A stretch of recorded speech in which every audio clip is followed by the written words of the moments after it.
Bismillahirrahmanirrahim. Assalamu alaikum. I'm Huma Asim and you are watching my channel Learn with Huma. Hope my all viewers are very fine. आज की video बहुत interesting भी है और शायद सब लोग एस्टॉनिशिंग भी हो कि स्पोकन इंग्लिश में वेट लॉस का या हेल्दी डाइट की वोकैबुलरी का क्या काम, लेकिन नहीं, ये बड़ी इंपॉर्टेंट है, बहुत ही इम्पॉर्टेंट है क्योंकि आप इसमें रूटीन में आपको इससे वास्ता पड़ता है। इस वीडियो के अंदर जो आज मेरी वीडियो है, इसको करने का मकसद ये है कि आप में से बहुत सारे लोग जो हैं वो वेट लॉस करते होंगे, वेट लॉस की एफर्ट करते होंगे या फिर वो बैलेंस डाइट को सर्च करते होंगे और उसमें से बहुत सारे वर्ड्स जो हैं उनको समझ में नहीं आते होंगे कि इसका मीनिंग क्या है। ये जो बात कही जा रही है, अगर उन्होंने उसको अप्लाई करना हो अपने ऊपर, अपनी पर्सनालिटी के ऊपर या अपनी रूटीन के अंदर, तो उनको इस बात की समझ नहीं आ रही होती कि इसका मीनिंग क्या है या इसको उर्दू में क्या कहते हैं या ये इस बात का क्या मकसद है या इसके कहने का क्या मकसद है या इसका क्या बेनिफिट होगा अगर हम इसको वेट लॉस में या डाइट में, हम इसको डाइट प्लान में यूज़ करेंगे या हम इसको अपने वेट लॉस के प्रोसीजर के अंदर उसको अडॉप्ट करेंगे, तो इसका मीनिंग क्या है। तो मेरी आज की वीडियो करने का मकसद यही है कि वो सब बहुत सारी वोकैबुलरी जो आप लोग सुनते हैं इर्द गिर्द अपनी वीडियोस में, डिफरेंट वीडियोस में देखते हैं, रूटीन में सुनते हैं, लेकिन समटाइम्स आपको उसका मीनिंग समझ में नहीं आ रहा होता या उसकी प्रोनाउंसिएशन प्रॉपर नहीं होती। तो आज की जो वीडियो है इसके अंदर हम आपसे ऐसी ही वोकैबुलरी यूज़ करेंगे, आपको ऐसी ही वोकैबुलरी की गाइडलाइन देंगे जो कि वेट लॉस में इम्पॉर्टेंट है, जो एज अ बैलेंस डाइट करने में आपको इम्पॉर्टेंट है, आपकी अपनी हेल्थ के इश्यूज़ के लिए, आपकी हेल्थ बॉडी को मेंटेन करने के लिए जो चीज़ें इंपॉर्टेंट हैं उनकी वोकैबुलरी आपसे डिस्कस करेंगे। जितना सो फॉर मेरा नॉलेज है उसके साथ में आपको उनकी इंपॉर्टेंस भी जहाँ तक मुझे पता हुई मैं आपको बताऊंगी, क्योंकि मैं कोई न्यूट्रिशन नहीं हूँ, मैं कोई डॉक्टर नहीं हूँ, मैं इंग्लिश स्पोकन की वीडियोस कर रही हूँ। तो मेरा मेन फोकस जो होता है वो स्पोकन पे होगा कि आप उसकी वोकैबुलरी कैसे यूज़ कर सकते हैं, किस वर्ड का क्या मीनिंग होता है, मेरा फोकस इस चीज़ पे होगा। लेकिन जितना मेरा अपना कोई नॉलेज है, एक्सपीरियंस है या मेरी अपनी ऑब्जर्वेशंस हैं, उसको मैं आपके साथ ज़रूर शेयर करूंगी कि आप वेट लॉस में या बैलेंस डाइट जो है उसको कैसे मेंटेन कर सकते हैं। तो हम अपनी वीडियो की तरफ आते हैं, जिसमें सबसे पहले आपको मैं जो बताऊं, जो बहुत ज़्यादा वर्ड यूज़ होता है वो BMI है। BMI बहुत ज़्यादा वर्ड यूज़ होता है। आप किसी हॉस्पिटल में चले जाएँ, किसी से डिस्कस करें तो वो बहुत ज़्यादा BMI, कि आप अपनी पहले बॉडी का BMI चेक कराएं, BMI चेक कराएं। तो वो BMI क्या चीज़ है? BMI जो है वो बॉडी मास इंडेक्स है, ये इसकी एब्रीविएशन है, बॉडी मास इंडेक्स। क्या आप अपनी बॉडी का फैट्स कैलकुलेट कराएंगे। ये एक ऐसा टेस्ट होता है, BMI का एक ऐसा टेस्ट होता है जिसमें कि आपका बॉडी का फैट मेजर किया जाता है कि आपकी बॉडी के अंदर फैट लेवल क्या है, उसको BMI करते हैं। जब आप डाइटिंग वगैरह स्टार्ट करते हैं या आप बहुत ज़्यादा ओबेसिटी की तरफ जाते हैं, ओबेसिटी का मतलब ये होता है कि आपके पास बहुत ज़्यादा फैट्स है, आपका जिस्म बहुत ज़्यादा बढ़ चुका है, आपका वजन बहुत आप गेन कर चुके हैं, बहुत ज़्यादा वर्ड, उस वर्ड के लिए, उस मोटापे के लिए, जिसको आप उर्दू में मोटापा कहते हैं और इंग्लिश में उसको ओबेसिटी कहते हैं। तो आपकी ओबेसिटी हो, उसको ट्रीट करने के लिए जब आप किसी के पास जाते हैं, डॉक्टर्स के पास, या तो उसमें वो आपको सबसे पहले BMI का बात करते हैं कि जी BMI का जो है वो टेस्ट आप करवा लीजिए। तो ये आपकी ओबेसिटी का टेस्ट होता है, आपके मोटापे का टेस्ट होता है कि आपकी बॉडी के अंदर फैट लेवल जो है वो क्या है। सेकेंडली हम आते हैं कि बैलेंस डाइट। मोस्टली आप जो अपनी वीडियोस सुनते होंगे, आप वीडियोस देखते होंगे, उसके अंदर जिक्र किया जाता है कि बैलेंस डाइट लेनी चाहिए। अब बैलेंस डाइट का क्या मतलब है? बैलेंस डाइट को उर्दू में कहते हैं मतवाजन ग़िज़ा, कि आप एक मतवाजन ग़िज़ा लें। अब मतवाजन ग़िज़ा से क्या मुराद है, बैलेंस डाइट से क्या मुराद है? बैलेंस डाइट से मुराद ये है कि आपके एक मतवाजन ग़िज़ा लें। अगर आप हेल्दी रहना चाहते हैं, अगर आप सेहतमंद रहना चाहते हैं, तो आप एक मतवाजन ग़िज़ा लें। मतवाजन ग़िज़ा किस चीज़ के अंदर है कि उसके अंदर बैलेंस डाइट जो है वो आपके अंदर प्रोटीन्स आपकी उस बैलेंस डाइट के अंदर शामिल होनी चाहिए, आपके फ्रूट्स एंड वेजिटेबल्स शामिल होने चाहिए, इसके अलावा आपका फैट्स भी उसके अंदर शामिल होना चाहिए, लिपिड्स भी उसके अंदर शामिल होने चाहिए, आपके मिनरल्स भी उसके अंदर होने चाहिए, आपके वाइटामिन्स भी उसके अंदर होने चाहिए, इसके साथ आपका फाइबर भी होना चाहिए, उसके अंदर ऐड होना चाहिए, उसके अंदर वाटर इनटेक, लिक्विड इनटेक भी आपका इंक्लूड होता है। ये सारी चीज़ें मिल के आपका एक बैलेंस डाइट बनाती हैं, जिसको आप मतवाजन ग़िज़ा कहते हैं। अब इसको अगर आप उर्दू में समझना चाहें तो आपकी ऐसी जो ग़िज़ा आप खाते हैं उसके अंदर फल भी शामिल होने चाहिए, उसके अंदर सब्जियां भी शामिल होनी चाहिए, उसके अंदर चिकनाई भी ज़रूर होनी चाहिए कि आप फैट फ्री या चिकनाई के बिल्कुल बगैर चिकनाई के जो आप चीज़ें इस्तेमाल करेंगे वो भी आपकी बॉडी के लिए सही नहीं है, क्योंकि अगर आपकी बॉडी के अंदर फैट्स नहीं जाएगा तो आपकी बॉडी के अंदर जो आपकी इलास्टिसिटी है बॉडी की, आपके मसल्स की इलास्टिसिटी है वो डिस्टर्ब होगी। तो ऐसा नहीं है कि आपको बिल्कुल फैट फ्री आपको जो है वो डाइट लेनी चाहिए, ऐसा नहीं है। आपको उसके अंदर गुड फैट्स, हमारे दो तरह के हमारी बॉडी में फैट्स जो हम खाते हैं, हम रूटीन में बाहर से लेते हैं, वो दो तरह के फैट्स होते हैं, गुड फैट्स भी होते हैं और बैड फैट्स भी होते हैं। तो गुड फैट्स जो हैं वो आपकी बॉडी के लिए बहुत ज़्यादा हेल्दी होते हैं और वो आपको लेने चाहिए। हाँ, बैड फैट से आपको अवॉइड करना चाहिए। बैड फैट से मुराद ये है कि जो आप फास्ट फूड वगैरह बाहर से खाते हैं वो सारा आपका बैड फैट होता है, लेकिन आपका जो देसी घी आप इस्तेमाल करते हैं वो आपका गुड फैट है। आप ऑलिव ऑयल यूज़ करते हैं वो आपके गुड फैट्स के अंदर इंक्लूड होता है। इसके अलावा आप मिनरल्स यूज़ करते हैं जो कि मादनियात हैं, आपके पानी के अंदर भी आपके बहुत ज़्यादा मिनरल्स होते हैं, आपकी वीट के अंदर आपके मिनरल्स होते हैं, आपके मीट में मिनरल्स होते हैं। ये सारी चीज़ें जो हैं वो आपको मिनरल्स चाहिए होते हैं। डेली आपको जो खाना खाना होता है उसके अंदर आपके मिनरल्स का होना बहुत ज़रूरी है और ये मिनरल्स आपको इन सब चीज़ों से मिल जाते हैं। इसके अलावा प्रोटीन्स आपकी जो है, जिसको हम उर्दू में लहमियात कहते हैं, वो आपको खानी बहुत ज़रूरी होती है सारा दिन के अंदर, क्योंकि आपका जो बस बॉडी का मसल बिल्डअप होता है वो सारा प्रोटीन ही बिल्डअप करती है। उसके लिए आप इस्तेमाल कर सकते हैं, आपको एग खा सकते हैं आप, इसके अलावा आप चिकन खा सकते हैं, मीट खा सकते हैं, फ़िश खा सकते हैं। आपकी जो दालें हैं जिनको पल्सेस कहते हैं वो भी आप यूज़ कर सकते हैं। आपकी जो बीन्स हैं जिसको आप लोबिया कहते हैं वो किसी भी शक्ल में हो सकता है, लाल लोबिया, रेड लोबिया, किडनी शेप बीन्स, ये सारी लोबिया जो हैं ये सारी प्रोटीन्स की फॉर्म्स होती हैं, तो आप इनको प्रोटीन्स के तौर पर यूज़ कर सकते हैं। जिन लोगों को मीट पसंद है वो मीट खा सकते हैं, जिनको दालें पसंद हैं वो दालें खा सकते हैं। मीन्स ये कि आपने एक हेल्दी डाइट लेनी है, आपने एक मतवाज़न ग़िज़ा लेनी है जिसके अंदर आपकी लहमियात शामिल होनी चाहिए, और लहमियात आपको बहुत सारी चीज़ों से जो है वो मिल सकती हैं। आप अगर एग भी एक डेली ले लें तो वो भी आपकी मुकम्मल ग़िज़ा है और आपकी प्रोटीन्स की जो रिक्वायरमेंट है उसको पूरा करता है। इसके अलावा आपको वाइटामिन चाहिए होते हैं जो आपको बहुत सारे फ्रूट्स एंड वेजिटेबल से मिलते हैं। मिनरल्स आपको चाहिए होते हैं वो भी आपको फ्रूट्स एंड वेजिटेबल से मिलते हैं, आपको वो ज़रूर इनटेक करना चाहिए। आपको होल व्हीट ग्रेन जो है वो यूज़ करना चाहिए, मतलब ये कि आपको गंदम इस्तेमाल करनी चाहिए। जो आपका रिफाइंड फ्लोर होता है जिसको हम मैदा कहते हैं, या जो हमारा सफ़ेद आटा होता है उसको इस्तेमाल नहीं करना चाहिए, क्योंकि वो आपकी बॉडी के अंदर फाइबर डेवलप नहीं करता। फाइबर का मतलब ये कि रेशा आपकी डेवलप के अंदर आपकी बॉडी के अंदर ज़रूर जाना चाहिए। आपको ऐसी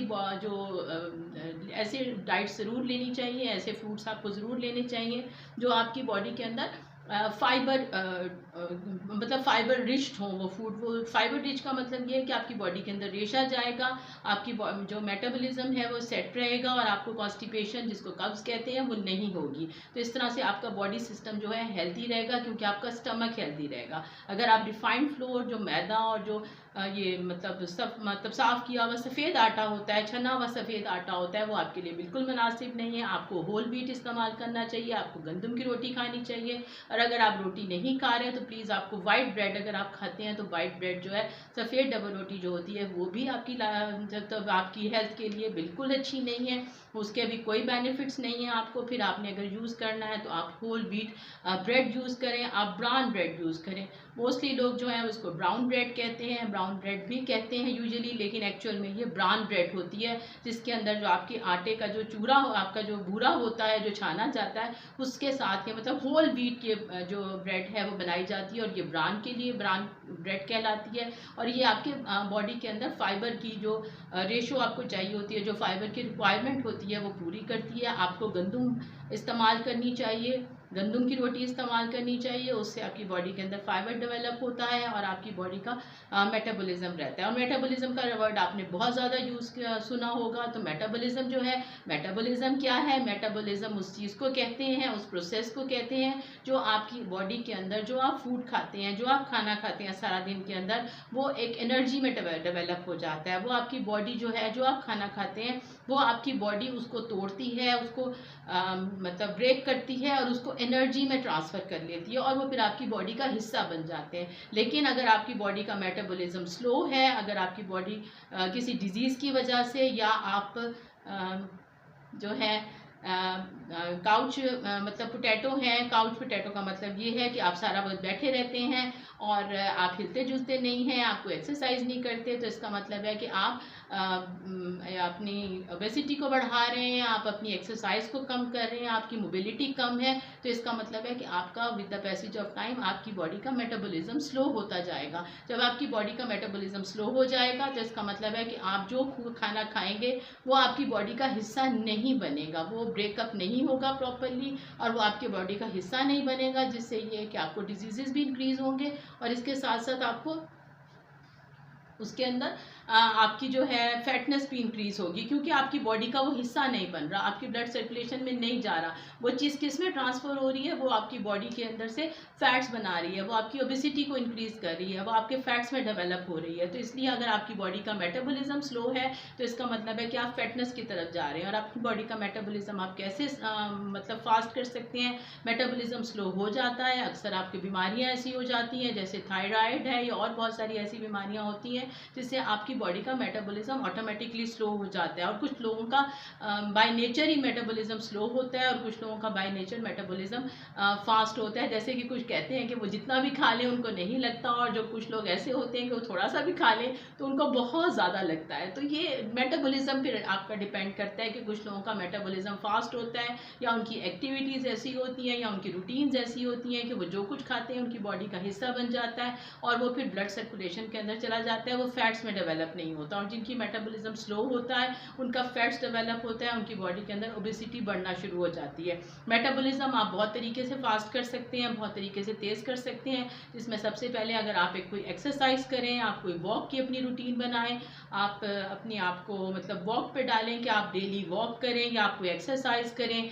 अगर जो घर के कामों को अगर आप ये समझें कि आप सारा दिन घर के काम करती हैं, एज अ फीमेल मैं कहूँ तो घर के काम जो है वो एक्सरसाइजेज नहीं है और ना ही वो आपके मेटाबॉलिज्म रेट को फास्ट करते हैं। आपकी मेटाबॉलिज्म रेट को आपकी वॉक ही फास्ट कर सकती है, या आपको जिम यूज़ करने से आपकी बॉडी जो है वो मेंटेन रह सकती है, या आप वॉक की एक रूटीन बना लें तो उससे भी आपकी बॉडी जो है वो मेंटेन रह सकती है, आपका मेटाबॉलिज्म जो है वो रेट जो है वो इंक्रीज़ हो सकता है। इसके अलावा जो मेल्स हैं उनका भी यही है कि वो अपना मेटाबॉलिज्म रेट करें। सारा दिन जो वो काम करते हैं वो उनकी एक्सरसाइज नहीं होती, वो उनकी वॉक नहीं होती, उनको अपने लिए टाइम निकालना चाहिए और अपनी एक रूटीन बनानी चाहिए ताकि उनका जो मेटाबॉलिज्म रेट है वो इंक्रीज़ हो। इसके अलावा अगर हम बहुत सारे ड्रिंक्स की बात करते हैं जिसमें बहुत सारी टीज़ आ जाती हैं, चाय आ जाती हैं, कहवे आ जाते हैं, जिससे आप कहते हैं कि जी ये वाला कहवा पी लें, ये वाला कहवा पी लें तो आपका वेट लॉस हो जाएगा। वो वेट लॉस जो है वो नहीं होता। वो मेन मसला ये होता है कि आप वो जो ड्रिंक्स दे रहे होते हैं, वो जो कहवे पी रहे होते हैं, वो क्या काम करते हैं? वो काम सिर्फ यही करते हैं कि आपका मेटाबॉलिज्म फास्ट करते हैं। उसके लिए चाहे आप ज़ीरे का जो है बॉयल करके ज़ीरा इस्तेमाल कर लें, आप सिनामन जिसको दालचीनी कहते हैं वो आप बॉयल करके यूज़ कर लें, जिंजर जिसको अदरक कहते हैं आप उसको बॉईल करके अगर आप वो वाटर यूज़ कर लें, पानी इस्तेमाल कर लें, दिन में 1 टाइम या 2 टाइम आप यूज़ कर लें, आप शहद डाल के पानी, नीम गर्म पानी जो है, हॉट वाटर जो है उसको आप यूज़ कर लें। ये सारी चीज़ें क्या करेंगी? लेमन यूज़ कर लें। ये सारी चीज़ें क्या करेंगी? इनका काम क्या है? इनका वर्कआउट क्या है?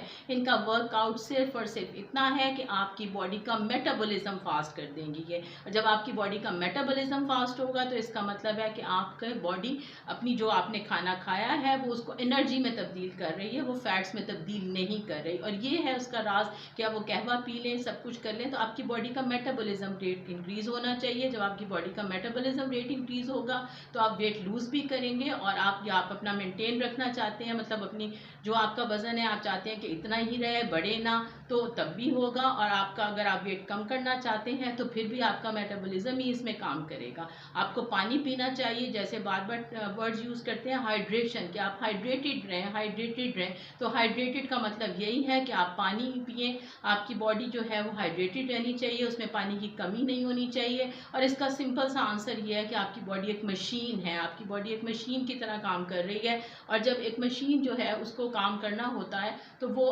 उसको पानी की ज़रूरत होती है। वो काम कैसे करेगी? वो खाना हजम कैसे करेगी? वो एक्टिविटीज़ कैसे करेगी? उसके पास कोई लिक्विड होगा, कोई लुब्रिकेंट होगा, कोई मॉइस्चराइजर होगा तो वो काम कर सकेगी। तो इसी तरह से आपकी बॉडी एक मशीन है, उसको काम करना है, आप उसे पानी दें, पानी बार बार पिए, हाइड्रेटेड रहें, बार बार आप अपना हाइड्रेशन लेवल इंक्रीज करें, तो आप पानी ज़्यादा पिएंगे। इसलिए कहते हैं कि पानी ज़्यादा पीना चाहिए ताकि आपकी बॉडी हाइड्रेटेड रहे। आपकी जो अंदर एनर्जी लेवल्स हो रहे हैं, जो टूट फूट हो रही है, जो मेटाबॉलिज्म काम कर रहा है, जो आपकी एनर्जी बन रही है, वो सारी की सारी कैसे काम करेगी? पानी होगा काम करेगी। जितना अच्छा पानी आप पिएंगे, ज़्यादा से ज़्यादा पानी पिएंगे, आपका मेटाबॉलिज्म भी इंक्रीज होगा और आपकी बॉडी जो है वो हाइड्रेटेड भी रहेगी।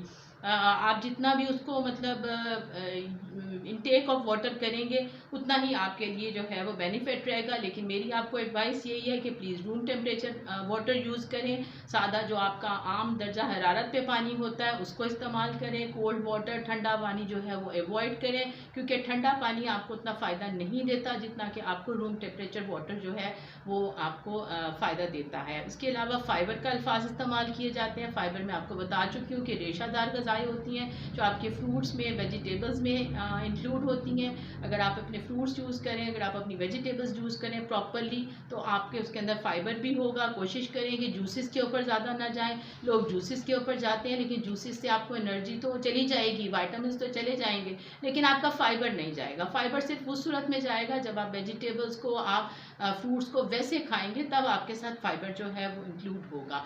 होप मेरी आपकी आज की वीडियो आपको पसंद आई होगी और आपको इसमें नॉलेज भी बहुत मिला होगा, और होप सो कि आपके जितने भी कोई इश्यूज़ थे इसके अंदर वो ज़रूर रिवॉल्व हुए होंगे कि आपने अपने पाउंड्स को जो है वो लेस करना है तो आप कैसे कर सकते हैं। अगर आपने अपने वेट को शेड करना है तो आप कैसे कर सकते हैं। अगर आपने अपने वेट गेन को कम करना है तो आपके वो कौन से वर्ड्स हैं कि आप उनको यूज़ कर सकते हैं। अगर अब आप सर्च करेंगे, किसी की वीडियो सुनेंगे, तो उम्मीद है कि आपको बहुत सारे वर्ड्स जिनकी समझ नहीं आई होगी, होप्स हो कि आपको समझ आएगी। और इंशाल्लाह ताला अगर आपको कोई फर्दर इसमें कोई कमेंट्स में कोई क्वेरीज हो, कोई वर्ड्स और पूछने हो, तो प्लीज़ आप मुझे कमेंट्स में साइन राइट डाउन करें, मैं उसको ज़रूर रिप्लाई करूँगी। कीप हेल्दी, ईट बैलेंस डाइट,